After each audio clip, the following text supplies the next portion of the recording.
Okay, welcome to MIIT commerce classes. और आज के एपिसोड में हम आपके लिए लेके आए हैं अकाउंटेंसी के चैप्टर नंबर 7 के बहुत ही इंपॉर्टेंट क्वेश्चन। और आज की ये वीडियो बहुत ही मजेदार बनने वाली है क्योंकि इसके लिए हम आपके लिए बहुत ही मोस्ट इंपॉर्टेंट क्वेश्चन लेके आए हैं जो आपकी बोर्ड परीक्षा में सबसे ज्यादा पूछे जाते हैं। तो आइए चलते हैं, कौन कौन से वो क्वेश्चन हो सकते हैं आपके। देखिए, साझेदारी फर्म का समापन। साझेदारी फर्म का समापन क्या है?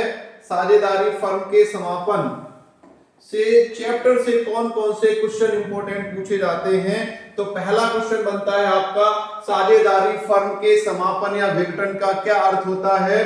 दूसरा क्वेश्चन यहां बन रहा है, साझेदारी फर्म के समापन और साझेदारी के समापन में अंतर बताओ।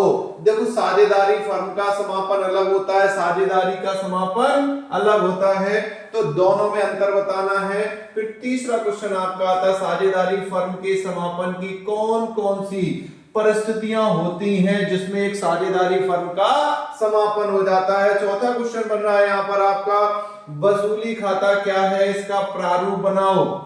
ये क्वेश्चन पूछा जा सकता है 5 नंबर का। फिर नेक्स्ट क्वेश्चन आपका है, साझेदारी फर्म का समापन अनिवार्य रूप से कब कर दिया जाता है।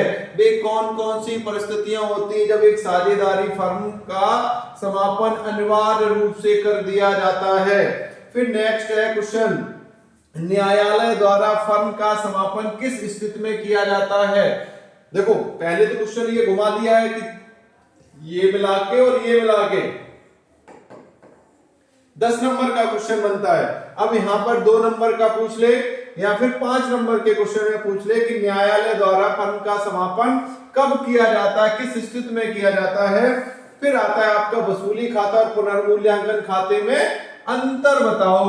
और लास्ट क्वेश्चन है, अभी लास्ट ईयर एक क्वेश्चन पूछा गया था कि गार्नर बनाम मर्रे का नियम लागू होता है।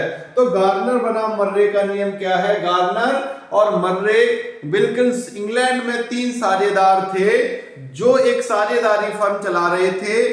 गार्नर और मर्रे, यानी कि विल्किंस जब दिवालिया हो जाता है तो गार्नर और मर्रे के बीच में आपस में झगड़ा हो जाता है उसकी हानि को बांटने के संबंध में। तो दोनों में विवाद इतना छिड़ जाता है कि वे न्यायालय में जाते हैं और न्यायालय में जो न्यायाधीश होते हैं, जज होता है, तो वो क्या करता है कि अपना जजमेंट देता है कि जब कोई साझेदार फर्म से रिटायर हो जाता, मतलब दिवालिया हो जाता है, जब कोई साझेदार फर्म से दिवालिया हो जाता है तो उसके हिस्से की कमी को किस अनुपात में पूरा करेंगे। दोनों के बीच में ये मतभेद था, किसके? गार्नर और मर्रे के बीच में, जब विल्किंस दिवालिया हुआ।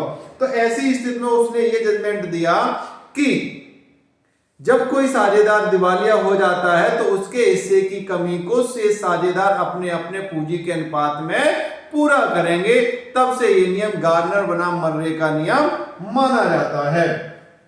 तो ये आपके चैप्टर 7 से क्वेश्चन बनते हैं जो हम आपके लिए बहुत ही इंपॉर्टेंट तरीके से लेके आए हैं और आप इन क्वेश्चंस को पढ़ के अच्छे नंबर ला सकते हैं। तो वीडियो को सब्सक्राइब करें, लाइक करें, कमेंट करना बिल्कुल ना भूलें। Thank you.